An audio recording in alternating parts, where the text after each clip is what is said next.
Hello दोस्तों, नमस्कार। मैं गौतम क्लासेस पे आपका हार्दिक स्वागत करते हैं। आज हम लोग पढ़ने वाले हैं कि भारतीय वायुसेना, थल सेना एवं नौसेना में पदों की वरीयता कैसे बढ़ती है। जानेंगे कि पद कौन कौन से होते हैं, सबसे पहले कौन सा पद आता है और सबसे सर्वोच्च पद कौन सा होता है और किन किन लोगों ने सर्वोच्च पद ग्रहण किया है। भारतीय थल सेना का पद, थल सेना आर्मी को कहते हैं, वायुसेना एयरफोर्स को कहते हैं एवं नौसेना नेवी को कहते हैं। सबसे पहले हम थल सेना के पदों के बारे में जानेंगे। इसमें सबसे पहला पद सिपाही का होता है, उसके बाद लॉन्स सिपाही का होता है, अगला नायक का होता है, उसके बाद प्रमोशन होकर हवलदार बना जाता है, हवलदार के बाद नायब सूबेदार का होता है, उसके बाद सूबेदार का होता है, उसके बाद सूबेदार मेजर का पद आता है।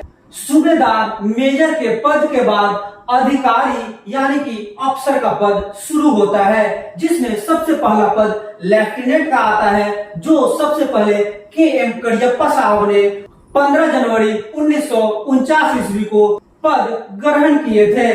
कैप्टन, उसके बाद मेजर, मेजर के बाद लेफ्टिनेंट कर्नल, लेफ्टिनेंट कर्नल के बाद कर्नल, कर्नल के बाद ब्रिगेडियर, ब्रिगेडियर बनने वाले सबसे पहले के.एम. करियप्पा साहब ही थे, जो 1944 ईस्वी के द्वितीय विश्व युद्ध के दौरान बने थे। अगर आपने ब्रिगेडियर पद का नाम नहीं सुना होगा तो जाकर के तिरंगा मूवी जरूर देख लें, उसमें राजकुमार ब्रिगेडियर होते हैं। ब्रिगेडियर के बाद मेजर जनरल का पद आता है और वहां भी के.एम. करियप्पा साहब 1948 ईस्वी में पद ग्रहण करते हैं।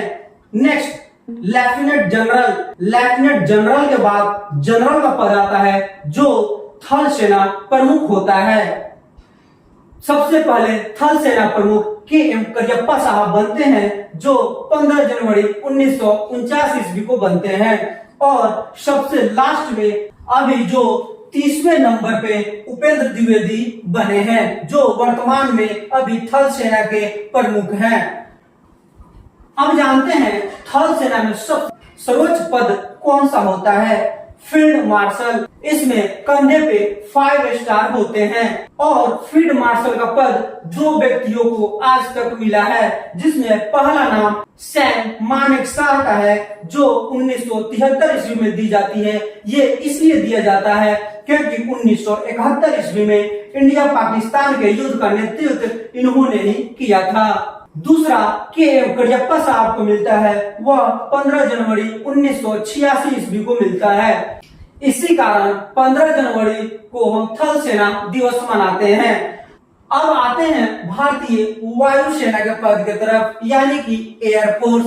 एयरफोर्स में सबसे पहला पद होता है एयरक्राफ्टमैन, उसके बाद लीडिंग एयरक्राफ्टमैन, उसके बाद कारपोरल, उसके बाद सार्जेंट, अगला जूनियर वारंट ऑफिसर, उसके बाद वारंट ऑफिसर, फिर आता है master warrant officer.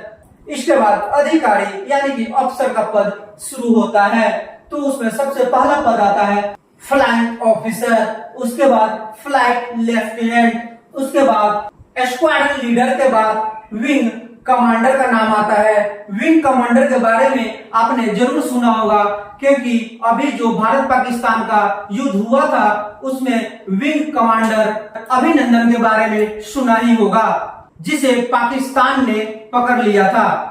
Wing commander के बाद ग्रुप कैप्टन, उसके बाद एयर कोमोडोर, एयर कोमोडोर के बाद air vice marshal, air vice marshal के बाद एयर मार्शल, एयर मार्शल के बाद एयर चीफ मार्शल, जिसे वायुसेना का प्रमुख कहा जाता है। सबसे पहले वायुसेना प्रमुख सुब्रतो मुखर्जी थे, जो 1954 ईस्वी में प्रमुख बनते हैं। और अभी जो अमरप्रीत सिंह हैं, वे 28 नंबर के वायुसेना के प्रमुख हैं। अगला आता है सबसे सर्वोच्च पद जो वायुसेना का है, marshal of the air force. Marshal of the air force का पद एक ही इंसान को मिला है जिसका नाम अर्जुन सिंह है और वो 2002 ईस्वी में इस पद को ग्रहण करते हैं। अब आते हैं भारतीय नौसेना के पदों के बारे में जानते हैं। भारतीय नौसेना यानी कि नेवी। सबसे पहला पद नाविक, इसे हम अग्निवीर भी कहते हैं। दूसरा सीमैन, द्वितीय श्रेणी। उसके बाद सीमैन, प्रथम श्रेणी।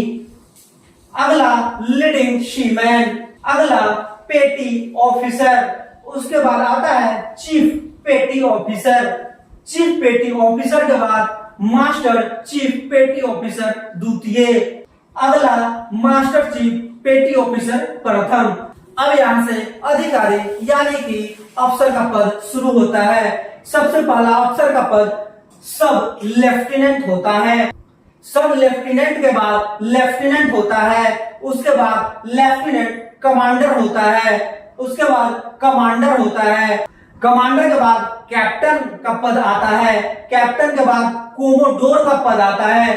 कोमोडोर के बाद रियल एडमिरल का पद आता है। रियल एडमिरल के बाद वाइस एडमिरल का पद आता है। वाइस एडमिरल के बाद एडमिरल का पद आता है। एडमिरल के पद को ही नौसेना का प्रमुख का पद कहा जाता है। सबसे पहले नौसेना प्रमुख बनने वाले व्यक्ति का नाम रामदास कटारी है और अभी 27वें नंबर के नौसेना के प्रमुख कृष्णा स्वामीनाथन हैं। एडमिरल के बाद सबसे सर्वोच्च पद एडमिरल ऑफ द फ्लीट आता है, जो अभी तक किसी को ये पद नहीं मिला हुआ है। नौसेना दिवस हम लोग 4 दिसंबर को मनाते हैं और वायुसेना दिवस हम लोग 8 अक्टूबर को मनाते हैं। 8 अक्टूबर 1932 ईस्वी को ही वायुसेना की स्थापना हुई थी, इसलिए 8 अक्टूबर को हम लोग वायुसेना दिवस मनाते हैं। और सुब्रतो मुखर्जी जो वायुसेना के प्रथम प्रमुख थे, उन्हें ही वायुसेना के जनक माना जाता है। तो दोस्तों, ये वीडियो आपको कैसा लगा? अगर अच्छा लगा हो तो लाइक और सब्सक्राइब जरूर करें।